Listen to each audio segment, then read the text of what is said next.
सनातन धर्म के प्रवर्तक और समस्त वेदों के ज्ञाता, आध्यात्मिक रूप से परिपूर्ण स्वामी विवेकानंद भारत के एक ऐसे व्यक्ति थे जिन्होंने अपने महान विचारों से समस्त मानव जीवन और विशेषकर युवा जगत को एक नई राह दिखाई। उनके जन्म दिवस को पूरे भारत में युवा दिवस के रूप में मनाया जाता है। स्वामी विवेकानंद भारत के एक ऐसे प्रदर्शक थे जिन्होंने संपूर्ण विश्व को भारत की सभ्यता और संस्कृति से रूबरू कराया। उनका आध्यात्मिक ज्ञान और महान विचार आज भी युवाओं को प्रेरित करता है। वे हमेशा कर्म करने में विश्वास रखते थे। वह स्वामी रामकृष्ण परमहंस के सबसे प्रमुख शिष्यों में से एक थे।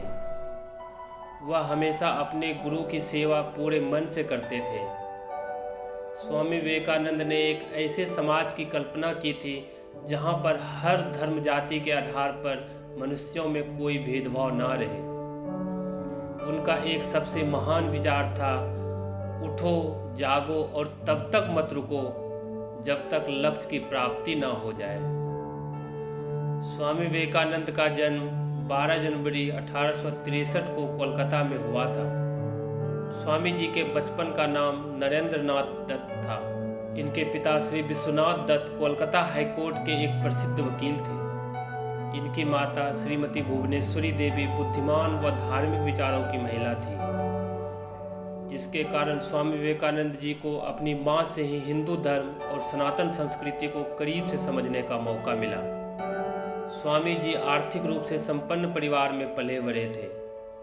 उनके पिता वेस्टर्न कल्चर में विश्वास रखते थे, इसलिए वह उन्हें अंग्रेजी भाषा और शिक्षा का ज्ञान दिलाना चाहते थे, परंतु स्वामी जी का कभी भी अंग्रेजी शिक्षा में मन नहीं लगा। स्वामी जी की माता उनको बचपन में रामायण और महाभारत की कहानियां सुनाया करती थी, जिसके बाद स्वामी जी का आध्यात्मिक ज्ञान बढ़ता चला गया। कहानियां सुनते समय उनका मन हर्षोल्लास से भर उठता था।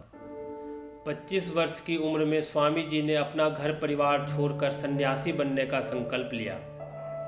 विद्यार्थी जीवन में वह ब्रह्म समाज के नेता महर्षि देवेंद्र नाथ ठाकुर के संपर्क में आए।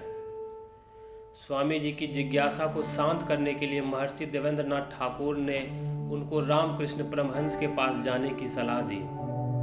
स्वामी रामकृष्ण परमहंस जी की कृपा से स्वामी विवेकानंद जी को आत्मज्ञान प्राप्त हुआ और वे गुरु परमहंस जी के प्रमुख शिष्य बन गए।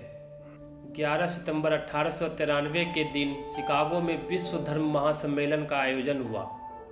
स्वामी जी उस सम्मेलन में भारत की तरफ से हिस्सा ले रहे थे। जैसे ही स्वामी जी ने शिकागो के महासम्मेलन में बोलना शुरू किया, पूरा सभागार तालियों की गड़गड़ाहट से गूंज उठा। उनका पहला ही वाक्य था, मेरे अमेरिकी भाइयों और बहनों।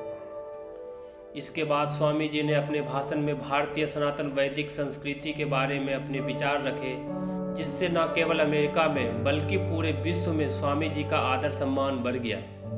स्वामी जी के द्वारा दिया गया यह भाषण इतिहास के पन्नों में आज भी अमर है। 15 अगस्त 1897 में स्वामी जी श्रीलंका पहुंचे, जहां पर उनका जोरदार स्वागत किया गया।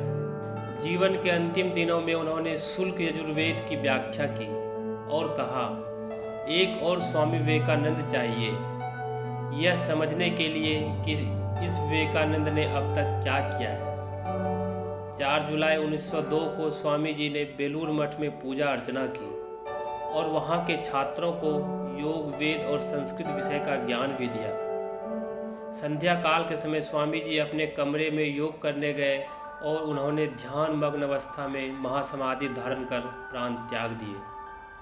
उनके शिष्यों और अनुयायियों ने स्वामी जी की स्मृति में वहाँ एक मंदिर बनवाया और पूरे विश्व में स्वामी विवेकानंद और उनके गुरु रामकृष्ण परमहंस के संदेशों के प्रचार के लिए 130 से अधिक केंद्रों की स्थापना की।